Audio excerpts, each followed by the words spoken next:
Well, today I presented a balanced and a fiscally responsible budget for fiscal year 2015 to our City Council. This year's budget is focused on public safety, community outcomes, job creation and economic development, critical infrastructure, protection of our children, improved service delivery to the public, and a fourth consecutive year of appropriations targeted to salary increases for our city employees. The budget proposal allows the city to continue to provide excellent services to our community at an outstanding value to the taxpayer. The general fund budget proposed is $496 million, representing a 3.3% increase over the fiscal year 14 budget. This year's budget features no tax increases, no pay cuts, and sufficient funding for a 1% increase in non-union employees and most union employees, and up to a 4% raise for our police officers depending upon negotiations. And those raises, if you remember, we just negotiated a new contract with our firefighters union, and we have the 4% set aside for our police officers, and then there's 1% set aside for other employees. This budget also includes long-term funding to allow for the sale in today's interest rates of $30 million in bonds for critical capital infrastructure to potentially fund projects such as bus rapid transit, or to potentially create infrastructure for job creation opportunities. It has $1 million in additional funding for the Economic Development Department. That's $1 million in additional funding to carry out initiatives to diversify our local economy, spur economic activity, entrepreneurism, and job creation. Efforts underway include development of the Innovation District, including Innovate ABQ, in collaboration with UNM and others on the commercialization of local technology, while trying to build an entrepreneurial ecosystem in our city so that we can once again diversify our economy moving forward. This year's budget includes $3 million for new cars for the Albuquerque Police Department, capitalizing that fleet that is always in need of new vehicles. It includes funding for several new facilities, including our brand new state-of-the-art library that is being built at Central and Unser, and for new exhibit space at the Albuquerque Museum, new exhibits at the Albuquerque Biopark, as well as funding for operating acres of parks and miles of streets and storm drainage built over the past several years.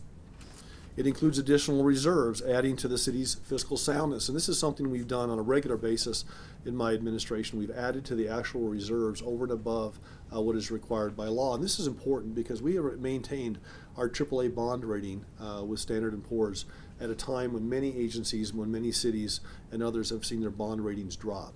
And that speaks well to our fiscal soundness as a city. This budget includes an additional $3 million for public safety, including funding for key positions tied to accountability, as well as $1 million set aside specifically for evaluation, training, and execution of policies and reforms relating to police interaction with the public, both including those who are living with mental health issues, and also a focus on de-escalation and other crisis intervention strategies. We are at the point where we're waiting for the Department of Justice to come through with their findings, and we do not have those yet, and we don't know where they are in the process. However, we believe that they should be forthcoming fairly soon, and this $1 million is there in preparation for that as well. We know they will have ideas, they will have opinions on things that we can do within the Albuquerque Police Department, and this budget will be approved sometime late in May. And it will be go into effect the 1st of July. By that point, I fully expect to have those findings, and I want to make sure we have the resources available to get started in earnest on any one of their recommendations. But this $1 million is also on a proactive basis. We don't want to necessarily wait for that. In fact, we won't wait for that. Chief Eden has come to me with several initiatives that he would like to put forward, and those initiatives will take some resources. They will take some time to study issues, but they will also do some immediate things as far as mandating some coursework at the training academies and throughout the department for de-escalation techniques and other ways that we can keep our officers safe and improve outcomes as we interact with the community. It includes funding for a full-time child abuse liaison at the Albuquerque Police Department. This individual will complement our efforts to establish a child abuse prevention task force and provide enhanced communications between the police and other protective service agencies. So we don't want our children falling through the cracks in the system, and this is the beginning of that process. We have a task force underway currently, and in this budget we also have $100,000 to start the process of implementing the findings of that task force. And despite rapidly growing costs for other government agencies pertaining to health care, this year's budget has a health care increase of only 2.1%. That's the lowest increase in health care premium cost that we've seen in 3 years. We have an additional $1.8 million for our transit department to do several things. Add security. It also includes Sun van driver positions, and the Sun vans, as you know, are the vans that we use to help folks get around town if they can't get around on their own, as well as funding for repairs and maintenance within the transit department.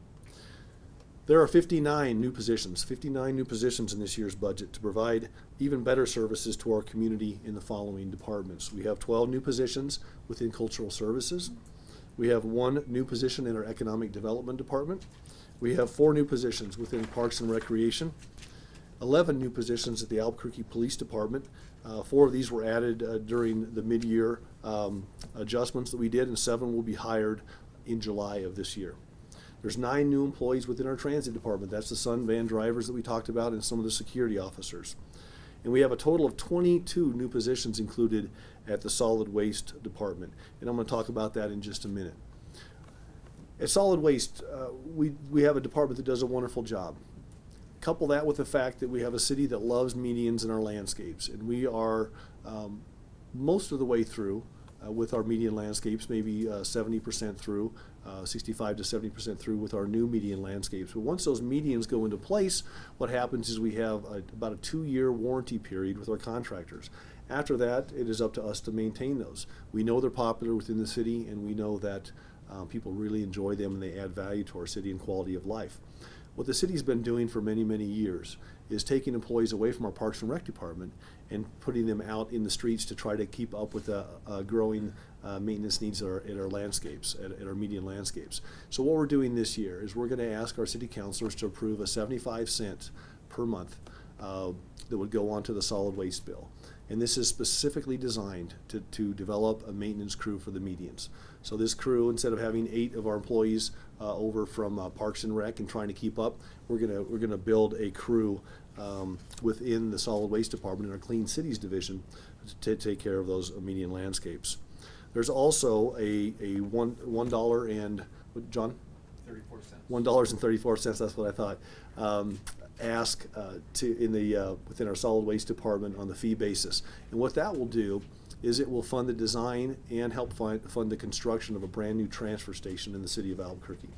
Right now we have our solid waste trucks will go out to your neighborhoods and they will pick up the trash, and on average they will drive almost 200 miles a day to get out to the dump and back. And so what they have to do is collect the trash, drive out, drive back, collect more trash, drive out, and drive back. It's not as efficient as it needs to be.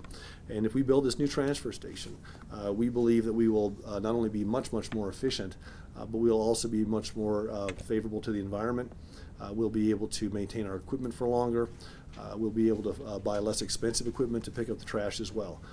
All told, this will save millions of dollars per year if we can get this transfer station built. And so we have the $1.34 in the solid waste rate base to do that this year as well. The aviation department has asked for a $1 parking fee increase on average. It's actually a weighted scale, but the reason they're doing that is to try to brace for the Wright Amendment, where we expect to have about a 10 to 12% drop in airplane traffic at the Albuquerque Sunport. Now, we're lucky that we've been able to add 2 brand new airlines over the last several years in Albuquerque, JetBlue coming from the East Coast, and just this last week, Alaska Air coming in from the West Coast. We know that will offset some of the service delivery or some of the revenue differences from the emplanements, but we want to make sure that we have enough revenue to have the Sunport continue to be one of the great airports in America. Well, this budget also includes a number of opportunities created by savings within our other departments. We talk to our directors on a regular basis about watching those taxpayer dollars like they're your own, and they do. And because of that, we end up having reversions from some of our budgets. And then what we do is we have one-time dollars that we can spend on other critical needs in our city. So from those department savings last year, this year's budget includes $1.5 million to fund some of our software within the city of Albuquerque, particularly at our building division. $1.4 million for the improvement projects, including areas of downtown and the new Innovate ABQ, which is the partnership between the University of New Mexico and the city of Albuquerque. It includes $900,000 to help update the city's master plan and our comprehensive plan, $600,000 for replacement of city computers to keep up with technology, $165,000 for marketing and operations at the rail yard. We are very close to having a master agreement in place, a master development agreement for the rail yards. If you didn't go down last year to our opening night at the yards, which is the old blacksmith shop, you missed a special event. We're going to have more and more of those. We're talking to folks about having growers markets at the rail yards and other opportunities for cultural and community exchange, and we want to make sure we can fund that. And we also have $500,000 in this year's budget for cultural and community activities, such as the flamenco series, fusion arts, 516 arts, our theater district, Cesar Chavez Day, Martin Luther King Day, Black History Month, and many more really important cultural experiences in our city. So we have once again, we have a balanced budget. It's structurally balanced. It is a fiscally prudent budget. We used revenue projections that were lower than we could have used from the sake of some of the experts who said we could have actually used a little bit higher revenue projections. But as always, we want to be conservative because we're still watching the local and national economy. We want to make sure we're being prudent there. But it includes great services to the city. It improves public safety. It includes all those opportunities that we've put in place over the years for our kids. Running Start for Careers, where we have industry taught curriculum in our high schools, Talent Albuquerque, where we're helping our workforce skill themselves up to be more attractive to employers. It includes great opportunities for economic development, job creation, teaming with our private partners, teaming with our public partners. So I'm awfully proud of this budget, and I want to thank Jerry Romero and his entire staff at the budget department. They did a wonderful job, and I also want to thank our directors and their staff who went out there and took our direction to take those valuable tax dollars that come into the city of Albuquerque and put them to the highest and best use for the citizens that we serve. So I'll be able to answer any specific questions that you like on the budget, and Mayor, we'll go from there. Yes, you Stu. mentioned the Department of Justice investigation. Today, as you may know, there's several, appears to be a growing number of state legislators who are calling upon your administration to invite the Justice Department to just come in, take over APD, and install a federal monitor. I wonder what you think about that and about the timing of it. Well, our ongoing discussions with the Department of Justice are good, and they're being very productive. I talked to my staff again this morning. I think Rob Perry was on the phone with the Department of Justice again today, talking about myriad issues that are in line with their investigation. What I would like to do is wait to see what the Department of Justice comes up with. We have a very collaborative relationship, a very professional relationship. They are here. They've been here for over almost 2 years.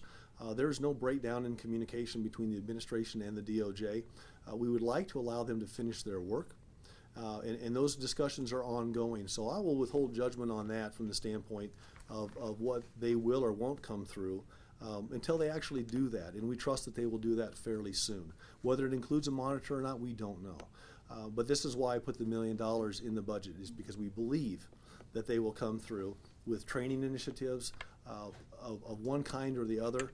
And we're looking forward to seeing that. So we will wait until we see what they have to say as part of their final review of the Albuquerque Police Department, and we trust that's forthcoming soon. And I'll see what they come up with then. Is there any idea what I keep hearing? It's going to be soon. It's going to be soon. Any idea when? We just don't. We just don't know. Once again, we communicate on a fairly regular basis.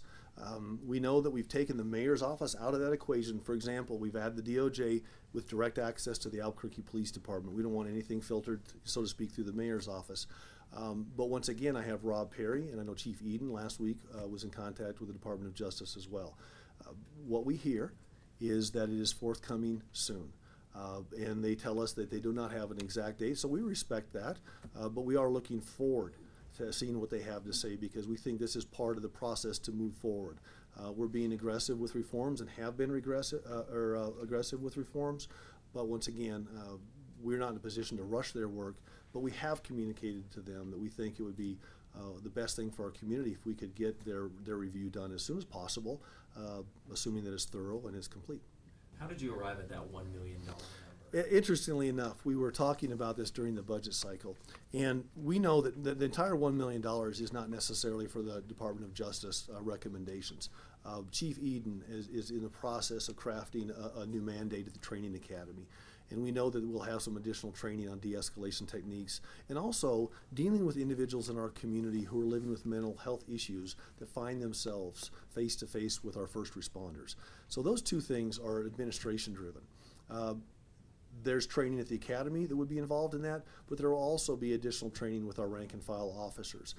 We are in the process of crafting that, but we assumed that if we had approximately $10,000 in place per sworn officer, that would give us an absolute great start to do the studies, to get the findings, to get the experts in here to continue to work with us and have that in place so that we can not only have training in place now, but continue that forward. Now that $1 million is one-time money, and so we will look at the system, situation this year. If that entire $1 million isn't spent, that can be rolled over into next year. If it's all spent, we'll certainly be addressing that in next year's budget as well. And there was no, but I want to be clear, there was no magic number of $10,000, but we started looking at it, and we thought that would be a great place to not just get a start, but put a very robust fund together to address that issue that we think is very, very important and a priority for the administration. There's also $2.6 million in there in terms of debt service for BRT. There, yeah. So think about Paseo and I-25. The way that we funded our $50 million share of Paseo and I-25 was very unique, and it was through taking dollars from our general fund and shifting them into a bond fund that will allow mortgage payments, if you will, on the $50 million. This is the same type of a mechanism. If you'll remember, in 2004 and 2007, and again in the budget right before I took over, we had the administration shifted almost 4 of our property tax mills. In real terms, what that means is there's $48 million every year from property taxes that are being commingled and not being spent on our capital budget. That's why this last year we only had a $110 million bond cycle, a general obligation bond cycle, versus maybe a $200 million dollar cycle. And this is important because of a city in this size, we've got to have investments in our built environment. And if we don't do that, over time, our city will suffer from that. There won't be enough money to take care of streets and roads and the deferred maintenance and buildings and things. So I have consistently, as a mayor, tried to shift some of those dollars back. That's what we did with Paseo and I-25, and that's what we're going to do again this year. Now, $2.6 million at today's interest rate, $3 million got us $50 million for Paseo. Interest rates have crept up some. So $2.6 million gets us approximately $30 million. That can be used for any number of things, and I've told the city councilors individually that I would be happy to work with them on what that looks like. Bus rapid transit is now in the development phase.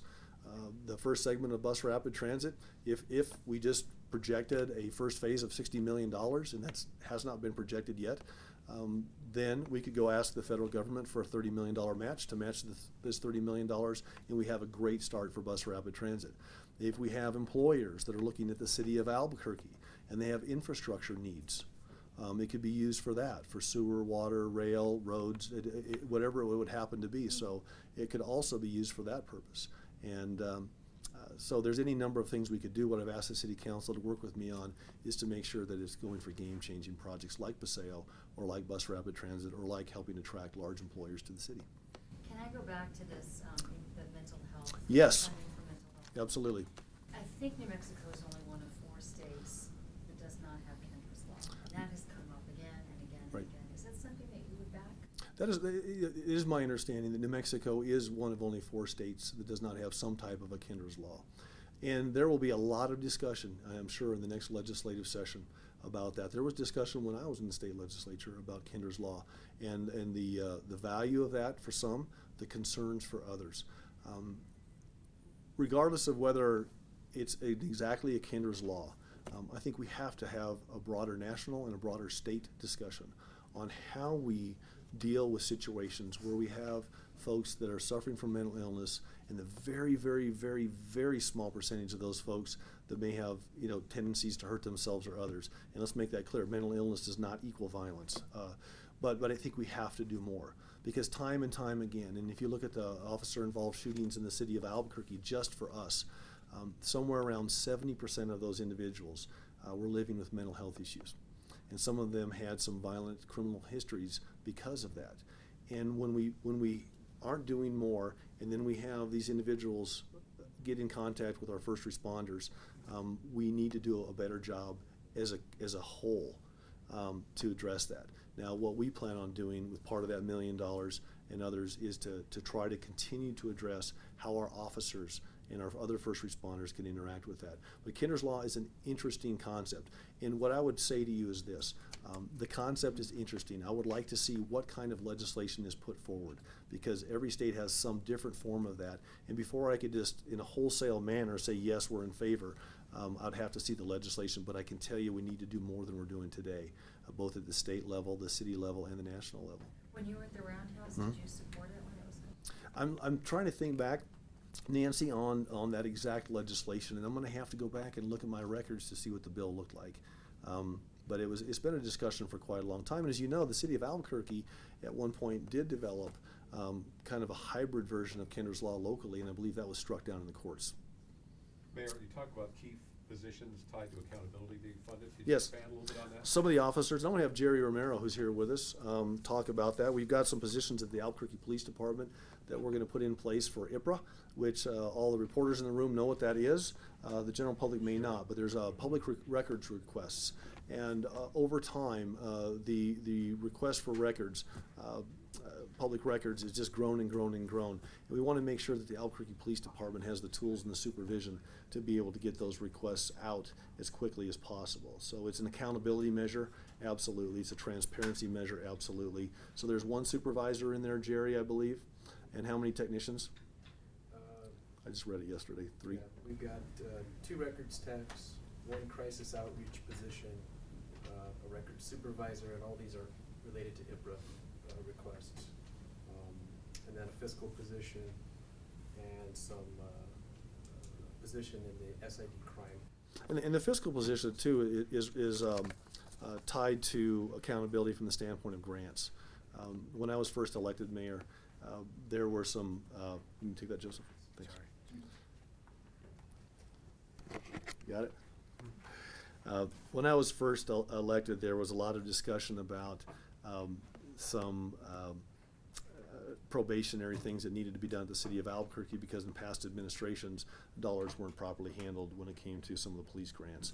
So I went to the Department of Justice at that point in time, and we decided to go ahead and take the medicine, if you will, for that. And it's been 4 years since we entered into that agreement, even though that happened back in the 1990s. We're through that now, and we have other grant opportunities, so we want to make sure we have the fiscal folks in place to accurately track that and make sure we're doing everything we can to be accountable to the federal side.